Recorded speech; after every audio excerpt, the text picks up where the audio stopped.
robotic surgery is becoming common in many countries, even in in India. I don't know in Bangalore, but in Hyderabad, I know I have discussed with one doctor there. He uses robots for operation, tumor detections, and cancer using this. And you see that whole kidney will be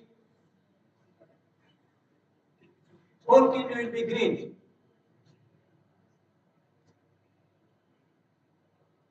Slowly and slowly, it is becoming green. There's no differential fluorescence anymore. Now everything's green. So if the whole area is green, it's impossible for the doctor to continue the operations because green means it's safe. Everything is non-cancerous. And so they said, "Oh, forget it. I'm not going to use this thing." So here's a tumor. Again, this is the SI robot. This is before we figured it out. So it's an old case. And you'll see here's the tumor. And then we give the green. Here's the green. Look, kidney's green. Tumor is not green. Awesome. We're in great shape, right? But what's happening? Uh-oh. Wait a minute. No. What's going on? The tumor's turning green. Oh, now it's useless. There's no differential fluorescence anymore. Now everything's great. Yeah. So what we're trying to do here, we're trying to develop a system which will help the doctor for confirmation. That's what the whole idea we're doing here.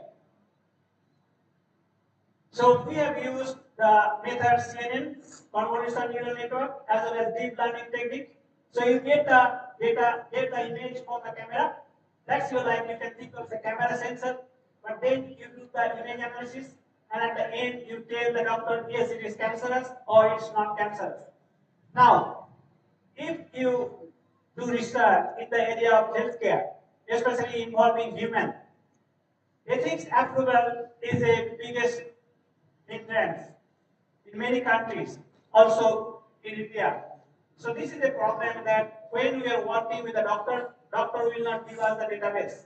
So we have to collect the database with the doctor because he will not give us any memory stick to take us from the hospital. So there is a big challenge. This type of research, the database is very limited. With the limited database, we have come up with some accuracy which need to be improved. So we use the deep learning technique. As you all know that you need the training image. You have to train the system what you develop, and then in the real applications, you are trying to say from the image.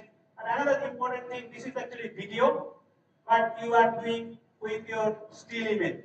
So that's why there's some challenge and accuracy will be hampered. So we have used a normal i7 core computer with 4,000 GPU and 30 GB of RAM. If you have high capacity, then you can improve the accuracy as well as you can improve the time of computation. So that's the VGG16 we have used for this neural net. So you see what we have done. We are actually telling what is the accuracy of that particular portion of the tissue or muscle is cancerous or non-cancerous.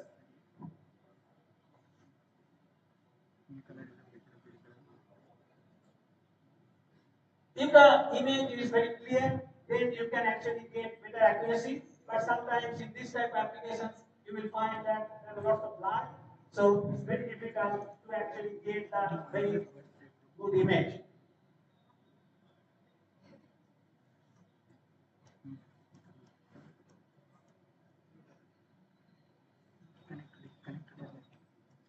So this particular image, as you can see, there are lots of blurs coming, which makes it very difficult to find the accuracy in this system. So the time of computation is the main thing here, along with the accuracy, because the doctor doesn't need to wait for long. So how can you quickly tell the doctor that what he is thinking, whether cancerous or not cancerous, is evident. So we are not impressing the surgeon, we are actually helping them in order to confirm that while he is doing the operations, if he has got any doubt, he doesn't need to use this system only when he has got some kind of doubt, then only he will use this system and the system will be beside him, and then you just confirm. So if the confirmation is matching with his thinking, then of course he can use this and he can decide to go ahead. So I will end with the last project which is currently we are doing.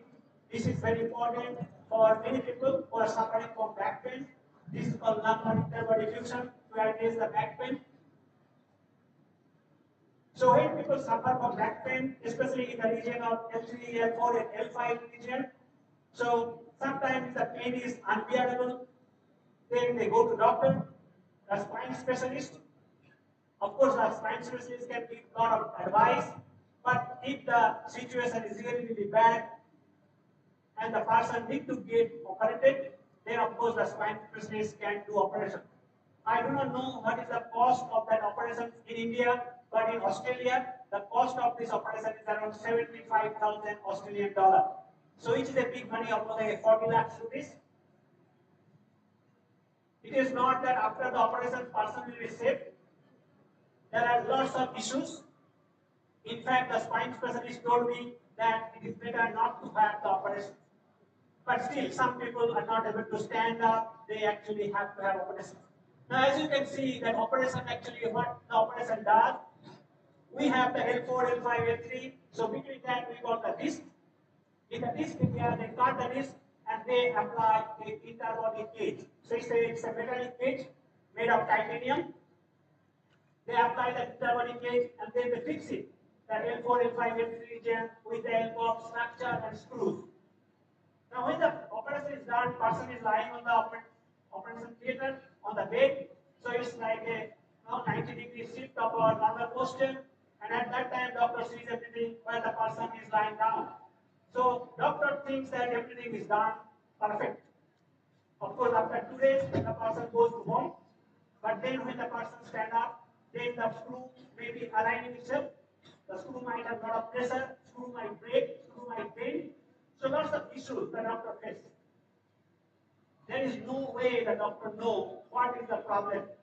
Doctor can recommend the MRI scan or CT scan, but the MRI scan and CT scan are not appropriate for this type of application. In the worst case, if the situation is really, really bad, then doctor can go for second operation, which is of course not desirable. So that's why the doctor who is a spine specialist with my student, he wants to monitor how the operation is happening and after the operations, how this interbody cage is carrying the weight.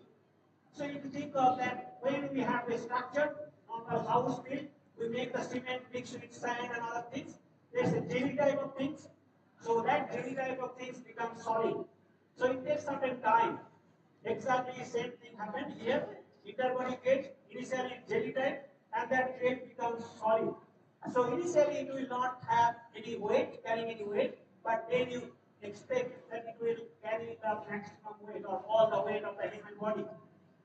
So there are different other images with screws and other things where the problem can happen.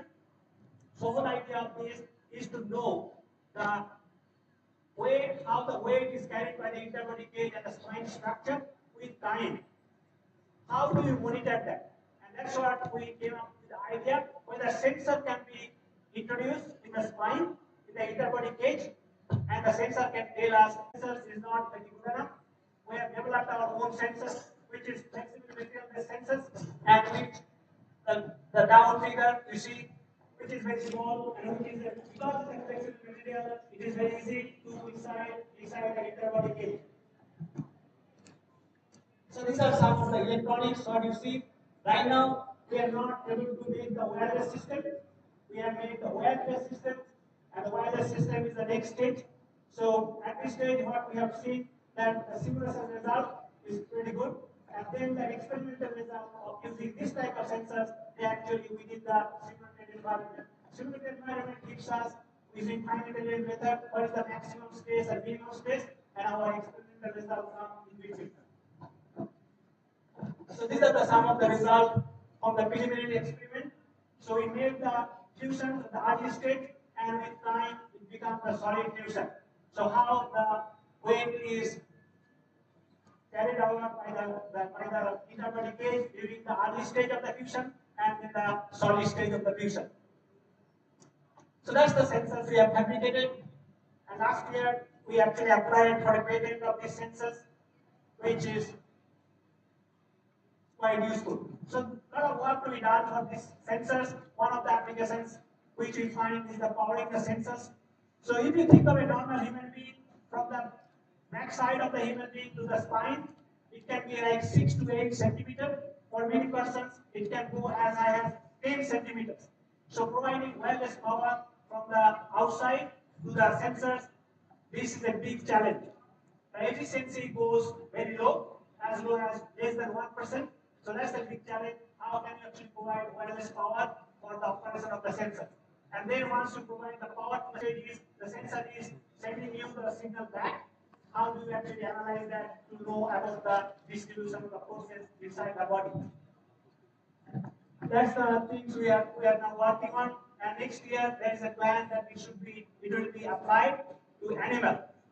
Human being will take some time, but it should be applied to the animal with the wire-based sensors. So last topic we'll be touching on called smart cities, sustainable cities. So our university has a railway stations which is called Macquarie University Stations. A few years back, and during that time, almost 8 months, the train was stopped. So there is a disruption for human being because a lot of people use the train to come to the university, especially many staff and students. But when the train is not running, still the students has to come to the university. It was before pandemic. Of course, pandemic has changed the situation. We do not need to go to the university physically, but it was before the pandemic. So during that time, we wanted to know how the people behave during the disruption. So behavior detection of the people on one of the topic, and we got money from the government to know that.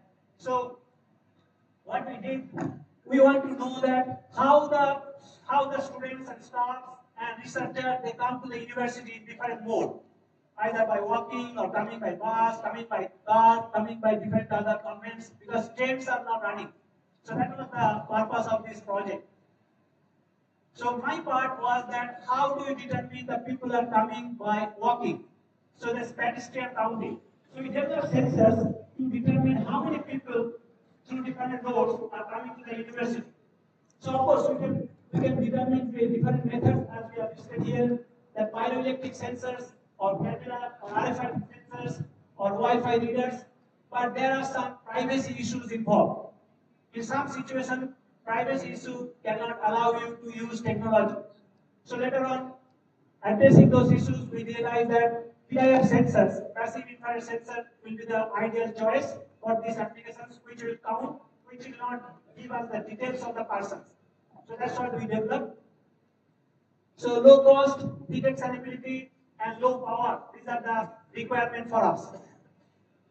So we developed different types of sensors on using the different sensors from market, so PIR sensors or environment monitoring sensors, along with all Arduino controller, and then wireless communications. For these wireless communications, we use LoRa, long range wide area network, and then it monitors, it counts, and then every 15 minutes the data is uploaded to the server, and then we can analyze. So we developed 75 sensor nodes, and few of them are within the university, and many of them are outside the university. Now, there are many practical issues to be addressed. For example, once you have a node, you are installing the node on pole, so you will take permissions from the concerned authority. So those type of things. So as you can see here, they are outside on the poles, electric poles. And the network architecture, of course, you have the sensor node where you are counting, monitoring the parameters, and then you are sending it to the gateway, and then the gateway, of course, connecting it to the server where the data is stored, and then you access the data, you analyze the data. So again, I want to emphasize it that once you have the sensor node developed, then what you get is the data. So that's why it's an integrated system. Your data analysis will be with the sensors. You cannot actually isolate any one of them. So it's an integrated system, sensor, data analysis, and then of course you can do whatever you like. So if you see on the top, our university, And the other node, which is at Delhi Road, which is almost 5 kilometers. So it's very outside the university. Now, when you install something outside the university, you need to take permission from the concerned authority. So usually in Australia is the city council, and then you have to take the actions. And for installation also, important thing is that you cannot install by yourself.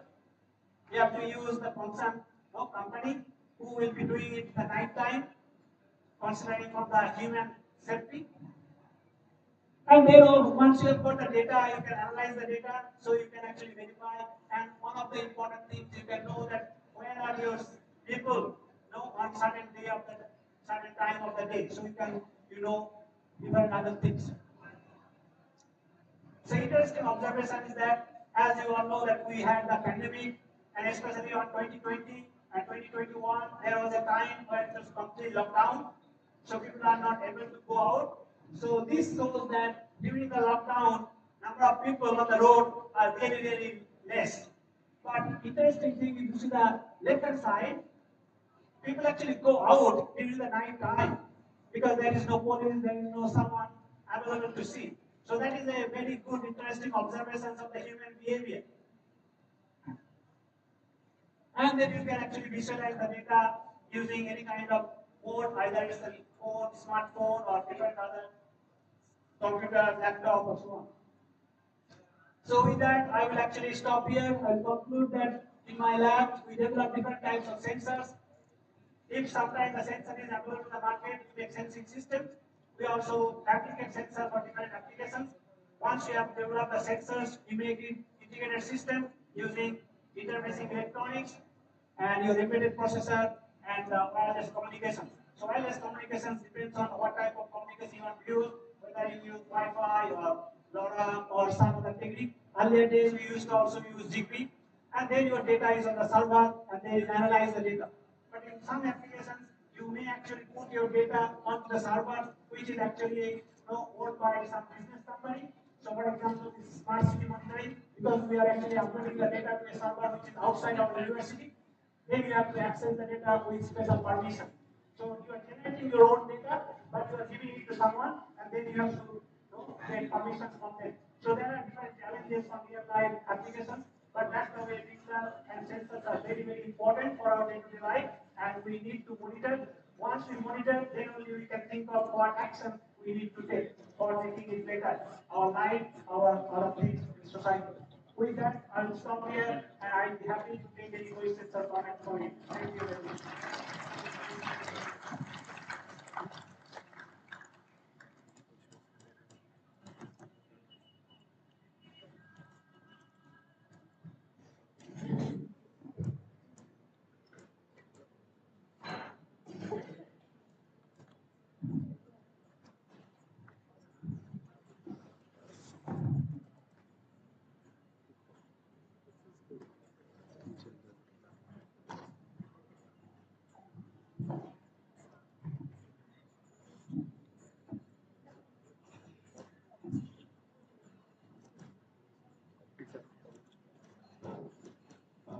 Professor, it was a wonderful session.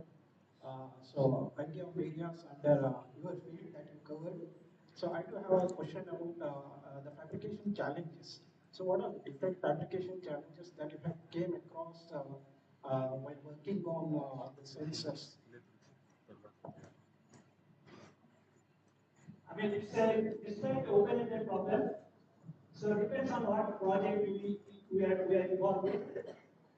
So for example, we have when we were working on the smart city project. So first thing what we actually come up with that can we go for camera? Okay, because camera can tell you that how many people and who is where and so on. But then we came with the issue that privacy issue. We cannot have the camera. So then the issue is that if we do not use camera, then what are the other options? So then we have got a brainstorming session where we discuss different options, and then we came up with the PIR sensor. So this type of challenge you will actually face. Sometimes you face from the financial perspective, because when you think of that you are developing 100 plus type of systems, if you can save money for each one, you can save money for the whole. So It's actually not a single answer I will be able to give you. So in order to make the things visible and practical and implementable, you need to actually face what are the challenges you will have, starting from the design to the implementation, and then you have to deal with it. So very difficult to address this type of issues, but at the end you have to, if you have your target, you know that you have to implement that, then you can actually find different ways to tackle that. I do have a second question. So we do have a field called as a molecular spectroscopy. So this is useful in studying the different molecules or materials. So how different is this? I mean, when we're using the sensors for sensing the safety of the food. So I mean, is it on par with the accuracy what we are going to get with the molecular spectroscopy? Yeah, so that type of issue, that if you develop a selective sensors, it will be good that you make the selective sensors which can be many. Your system can be one, and you actually use and throw. So if you adopt the policy of use and throw, you can make your sensing system very accurate. But if you want to go out, so use and throw is very easy for domestic applications, for laboratory applications. If you go outside that, then you use and throw is not practical, because no company will like you that say they have to send some technicians to replace the sensor every day or every few weeks. So then there are some other challenges. So that's why the machine learning technique can be very useful there. And that's what we see. There are in some applications we still do not have the right sensors for addressing the problem. So again, I mean, it's something which actually you need to deal with, that how is the situation, what type of sensor you can have. So selective sensor is really good in the applications where you can follow the use and throw policy. So single use sensor is very good there. But sensor for long term application is not the right choice. Yes, please.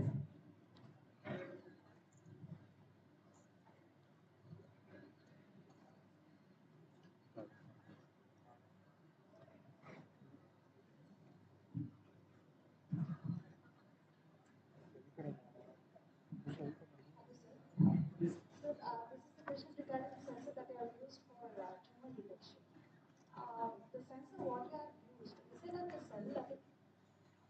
So So the tumor detection, so originally what happened, if somebody has got some kind of physical issue, health issue, they go to the doctor, and if the issue related to the tumor, the doctor of course go ask for MRI scan, and that will be detected by the doctor. So that one problem what we have dealt with is that if the person has got, let us say, brain tumor, not the normal tumor in other part of the body. So if the person has got a brain tumor and the brain surgeon they operate it, so in 90% cases, the brain tumor reoccur within 6 months. Again, the problem here the doctor faces is that they have to ask for MRI scan.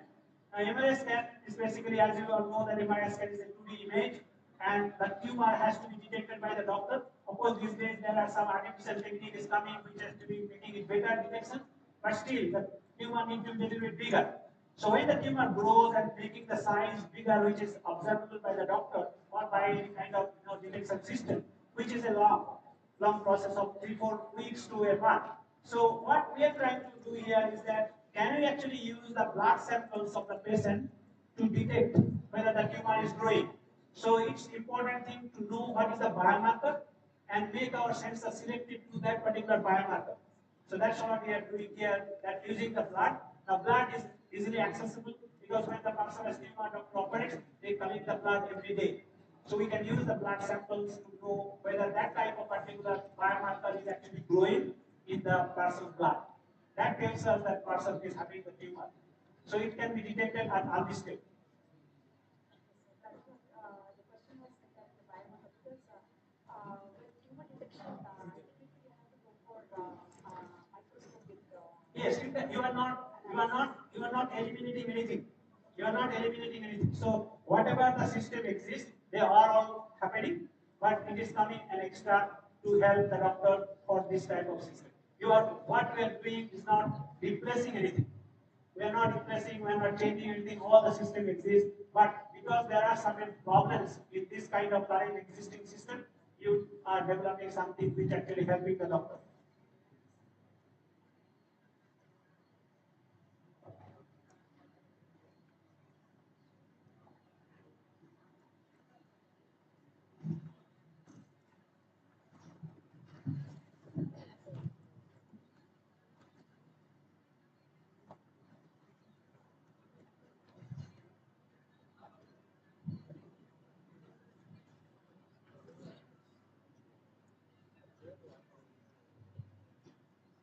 any questions, you can just shoot it to our sir. He's ready to answer everything.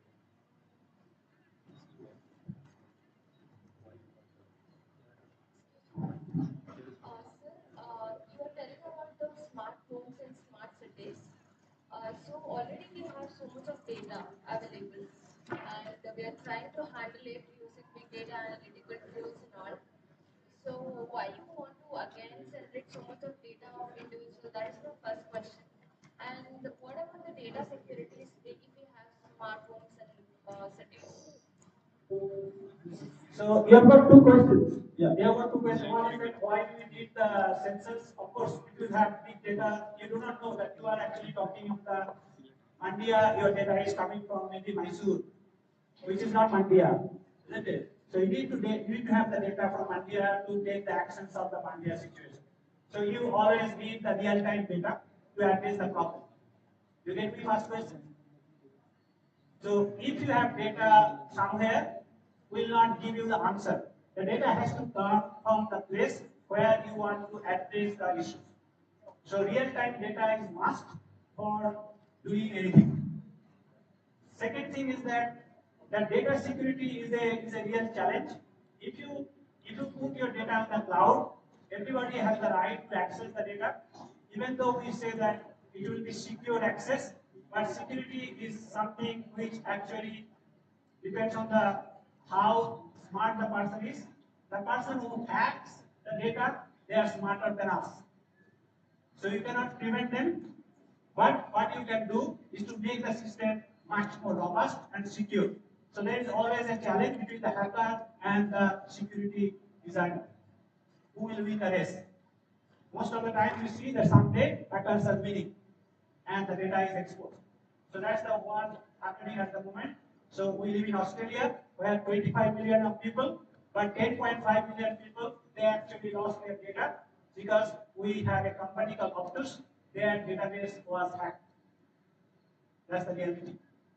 So we might be able to make the system secure 1 year, 2 years, 3 years, and then somebody again will hack. And that's why the security research is much more important now than before. And there are lots and lots of researches going on this area.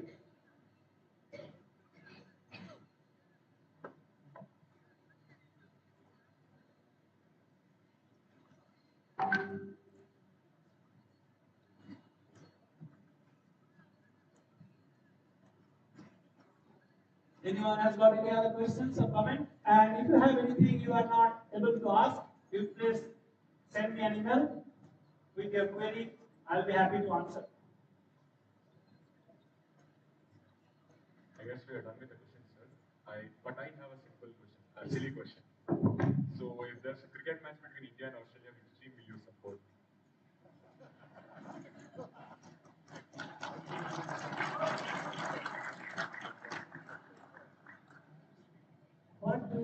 What do you tell me that?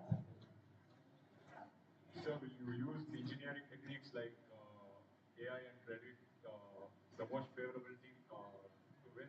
Or will you go with your emotion? So the problem is, yeah, the problem is that this emotion is very important, and I think it's very difficult to hide or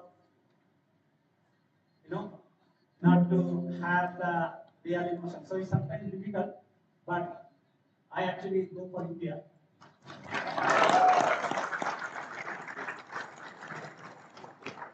And actually, it's very difficult for my son because he was born in New Zealand and he lives in Australia now, and he has got the Indian gene. And actually, he has got two types of gene, Indian gene and Sri Lankan gene. So he is pretty confused when these both teams are playing with each other. India, Australia, New Zealand, Sri Lanka. But if he is with me, he also supports India. Thank you, sir. Now I get the opportunity to thank Dr. Subhash Chandra Mukhopadhyay, keynote speaker for ICRECP 2022. Thank you, sir, for spending your time with us. I hope your talk made many researchers gain some knowledge and help their research to go for the long run. Thank you, sir. Thank you very much. Thank you very much for your time.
ನಾನು ನಾಳೆ program ಆಗೋಗ್ಬಿಟ್ಟೆ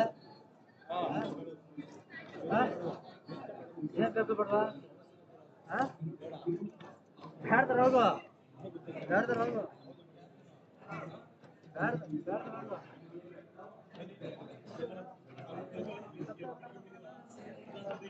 ನೀನು ಚಾಬ್ರಾಗೆ light ತಂದಿಲ್ಲ ಅಂತ ಬಂದಿ ಸಾಮಾನ್ಯ ಆದ್ಮೇಲೆ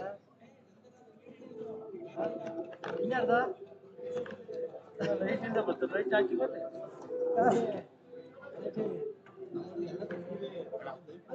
ಮತ್ತೆ ಯಾರ ಕೇಬಲ್ ಲೈಟ್ ಕೊಡ್ತಿದ್ದೆ ಅಷ್ಟೇ ಕೇಬಲ್ ಕೊಡಿ ಲೈಟ್ ಕೊಡ್ತಿದ್ದೆ ಅಷ್ಟೇ ಮತ್ತೆ ಯಾರ ಲೈಟ್ ತಂದಿರೋದ್ರಲ್ಲ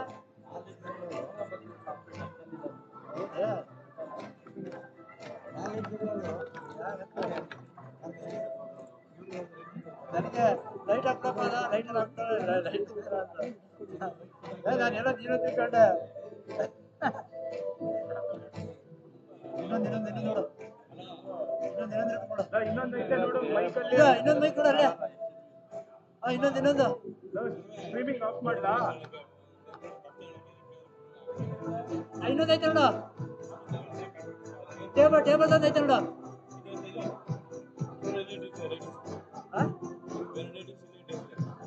ತೊಂದರೆನಿಲ್ಲ ಅದು ನಾನು ಗ್ಯಾರಂಟಿ ಸ್ಟ್ರೀಮಿಂಗ್ ಆಫ್ ಮಾಡ್ಲಾ ಸ್ಟ್ರೀಮಿಂಗ್ ಹಾಂ ಒಂದು ಫೋಟೋ ಸೆಷನ್ ಮಾಡ್ರು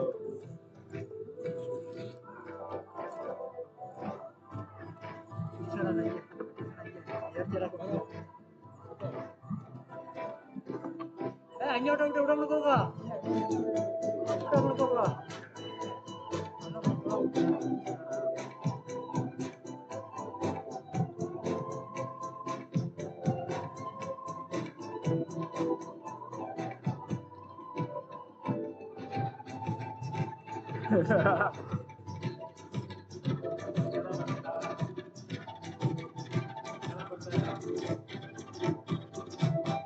ಡಿಪಾರ್ಟ್ಮೆಂಟ್ ಕ್ಯಾಮ್ರಾ ಇಲ್ಲಿ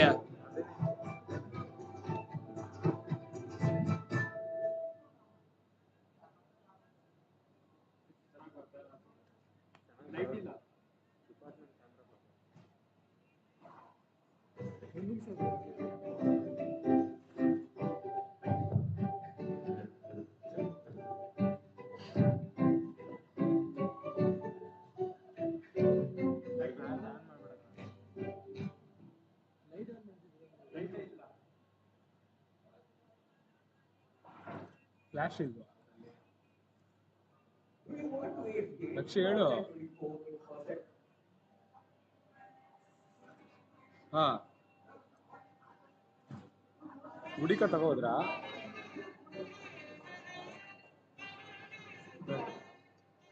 ಹಾ ಹಾ ಎಲ್ಲೋದ ಅವನು ಸರಿ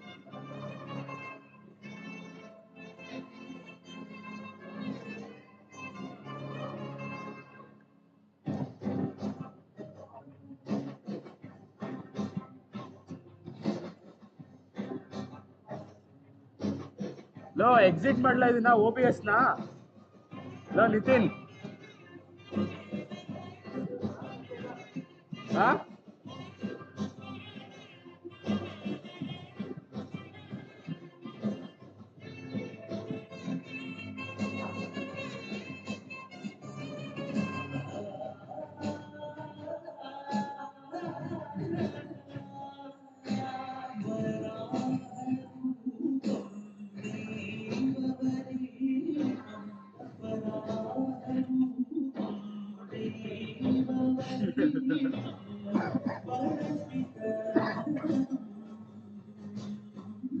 ಸೀಸರ್ ಇದೆ ಬ್ರೋ. ಏನೋ ಹೀಟ್ ಆಗಿದೆ ತುಂಬಾ ಇದೆ. ಸುಟ್ಟು ವಾಸನೆ ಗೊತ್ತಾಯ್ತಾ? ಫೋಟೋ 3 ಜನ ಎಲ್ಲ ಇದೆ.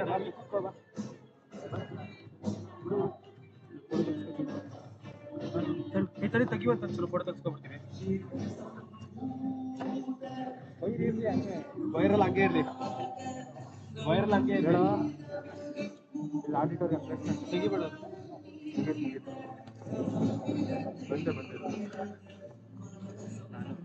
ಇದು ಪರವಾಗಿಲ್ಲ. ಏನಾಯ್ತು? ಆಫ್ ಮಾಡಿದೆ. ನೀರಲ್ಲಿ ಆಫ್ ಮಾಡಿ ಹೋಗುವಲ್ಲಿ ಅವಾಗಿನ ಆಡಿಯೋ ವರ್ಕ್ ಆಗ್ತಾನೆ ಇರೋದು. ಹೋಗಿದ್ದೆ ಸಿಸ್ಟಾಗಿ ಆಡಿಯೋ ವರ್ಕ್ ಮಾಡೋದು ಅಷ್ಟೇ ಹೋಗಿದ್ದೀನಿ. ಫೋನ್ ಆಗ ಫೋನ್ ಪಿಕ್ ಮಾಡ್ತಾರೆ. ಫುಲ್ ಎಲ್ಲ ಒಂದೇ ದಿನದಲ್ಲಿ ನಮ್ದು ಕ್ಯಾಮ್ರಾನ ಆಫ್ ಮಾಡ್ಬಿಟ್ಟು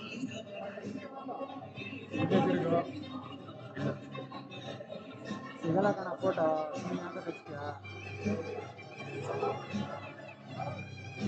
ತೆಗಿತಿದಾನ ವರ್ಕ್ ಮಾಡ್ತಾರೆ. ಶೌಕಿ ತರ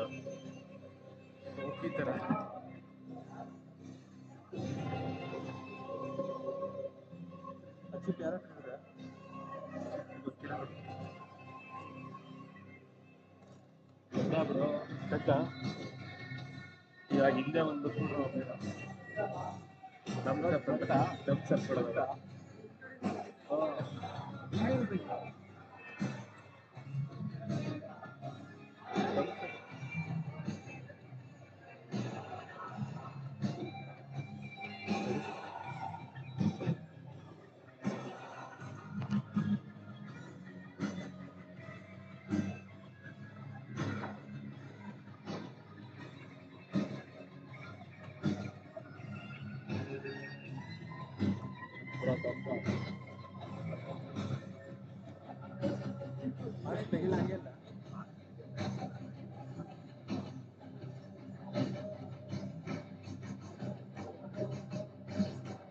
ಮಾತಾಡ್ತಾ ಇರ್ಬೇಕಾದ್ರಲ್ಲ ನಾವು ಫೈಲ್ ಮಾಡಕ್ ಹೋಗೋದು ಆಗಲ್ಲ.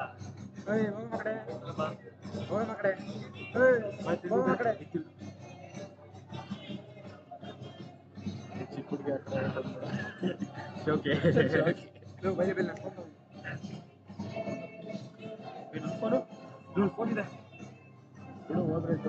ಪ್ರದೀಕ್ಷಾ. ಫೋನ್ ತಂದು ಕೊಡೋದು ಮೇಲಿದೆ. ಅಲ್ಲಿ ಗೋಡೆ ಮೇಲೆ ಫೋನ್ ಇದೆ ತಂದು ಕೊಡು.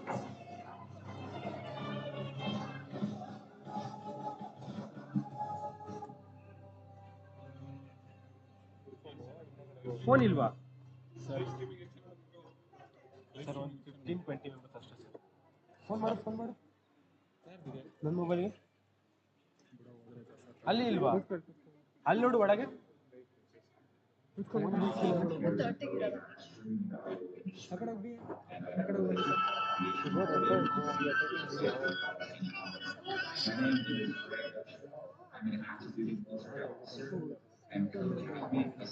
ಫೋನ್ ಇಲ್ವಾ?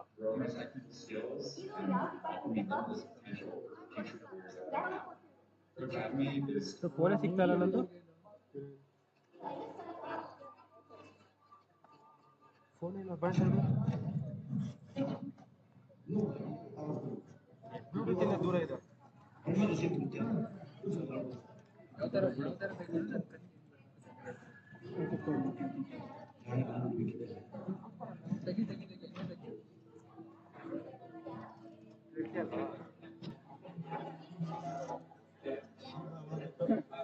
ನಂದೊಂದು ತಕೊಡ. ಇದೇ ಬೇಕಾ? ನನ್ನ ಲ್ಯಾಪ್ಟಾಪ್ ಎತ್ಕೋಲ್ಲ ತಡಿ. ನನ್ ಕೊಡ್ದ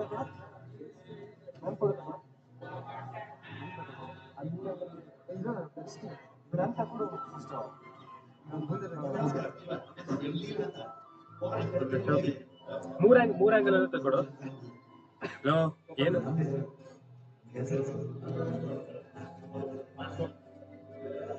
ಯಾವ ತರ ಬೇಕು? ಫೋಟೋ ಬೇಕು, ವಿಡಿಯೋ ಬೇಕಾ? ಎರಡು ಕೊಡು. ಎರಡು ಮಾಡು.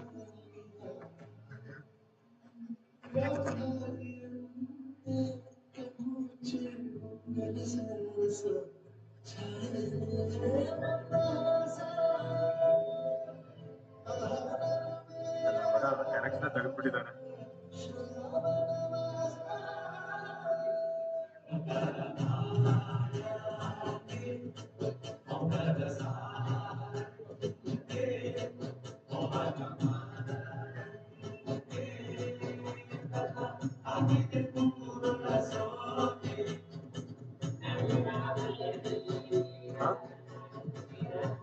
ಅಲ್ಲಾಡ್ತಾ ಇದೆಯಾ ಹುಷಾರು.